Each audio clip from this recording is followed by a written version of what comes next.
আজকের বাংলাদেশে রুদ্র মোহাম্মদ শহীদুল্লাহ কবিতার মতো জাতির পতাকা আজ খামচে ধরেছে সেই পুরনো শকুন বাতাসে লাশের বন্ধ ভাসে রক্তের কাফনে মোড়া কুকুরে খেয়েছে যারে শকুনে খেয়েছে যারে সে আমার ভাই সে আমার মা সে আমার প্রিয় কবিতা স্বাধীনতা সে আমার স্বজন হারিয়ে পাওয়া একমাত্র স্বজন স্বাধীনতা সে আমার প্রিয় মানুষের রক্তে কেনা অমূল্য ফসল ধর্ষিতা গুণের শাড়ি ওই আমার রক্তাক্ত জাতির পতাকা এই মুক্তিযুদ্ধের সময় এই বিশ্বকর্মীরা আমি ছিলাম আজকে তরুণ বয়সে যে যুদ্ধে সহযোগী ছিলাম আজকে এই প্রৌঢ় বয়সে এসে আবার সেই মুক্তিযুদ্ধের মুখোমুখি হলাম আমাদের জাতীয় পতাকা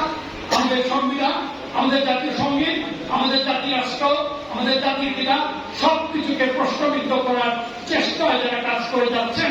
আমরা তা হতে দেব না আমরা যে কোনো প্রাণহানির বিপক্ষে এই ছাত্রদের মধ্যে যারা জীবন হারিয়েছেন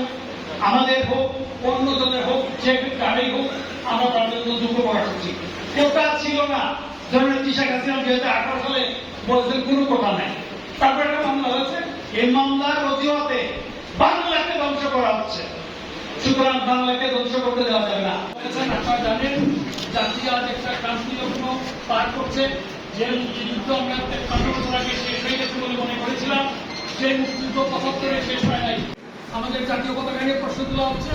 আমাদের জাতীয় সঙ্গীত নিয়ে প্রশ্ন তোলা হচ্ছে আমাদের জাতি রাষ্ট্র নিয়ে প্রশ্ন তোলা হচ্ছে আমাদের জাতির পিতা নিয়ে প্রশ্ন তোলা হচ্ছে আমাদের অস্তিত্ব নিয়ে প্রশ্ন তোলা হচ্ছে বাংলাদেশের সার্বভৌমত্ব নিয়ে প্রশ্ন তোলা হচ্ছে যা কোনো ছাত্র আন্দোলনের সঙ্গে সম্পর্কিত না আমরা যে কোনো প্রাণহানির তীব্র নিন্দা জানাই আমরা যে কোনো প্রাণহানিতে সুখান করব কিন্তু একই সঙ্গে আমরা সতর্ক থাকবো যেন কেউ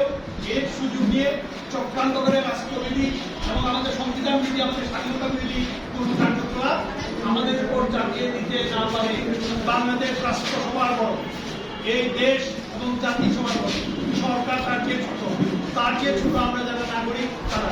সুতরাং আমাদের সবচেয়ে বড় বিষয়টি আমাদের পতাকা সমুন্নত রাখতে হবে আমাদের সংবিধান সমুন্নত রাখতে হবে আমাদের রাষ্ট্র জাতীয় সমুন্নত রাখতে হবে জাতির পিতা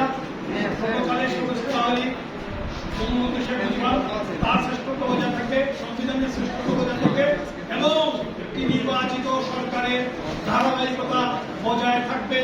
এই লক্ষ্যে আমরা সবাই যার যার কিছু আছে তাই নিয়ে আমরা সর্বোচ্চ চেষ্টা করে যাবো